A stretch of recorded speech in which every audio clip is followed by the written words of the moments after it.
ఇప్పటి వరకు అమెరికాలో ఆడియో రిలీజ్ అనుకోవడమే కానీ ఆ ఫీట్ ను సాధించిన వారే లేరు. అందరికంటే ముఖ్యంగా ఓవర్సీస్ మైటీ హీరో అయిన మహేష్ బాబు కూడా ఇంతవరకు అక్కడ ఈవెంట్ ను ప్లాన్ చేసుకుని కూడా క్యాన్సిల్ చేసుకోవాల్సి వచ్చింది. గతంలో 2 సార్లు వన్ నేనొక్కడినే, ఆ తర్వాత శ్రీమంతుడి టైంలో కూడా అలాగే ప్లాన్ చేశారు. కానీ వీసాలు వగైరా చట్టవలేదని అన్నారు.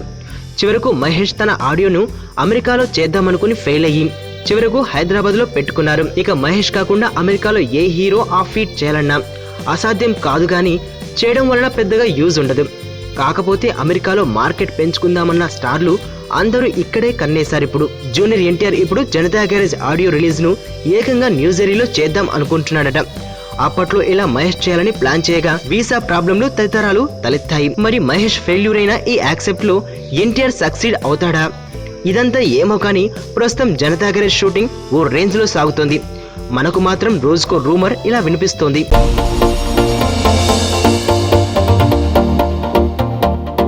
ఇక్కడున్న రంగులన్నీ నీలోనే ఉన్నాయి, నలుగురిలోకి వచ్చి చూడొచ్చు కదా.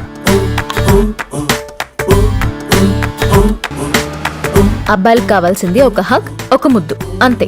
దానికోసం ఏవైనా చేసేస్తారు. చాలా చూసేసినట్టుంది.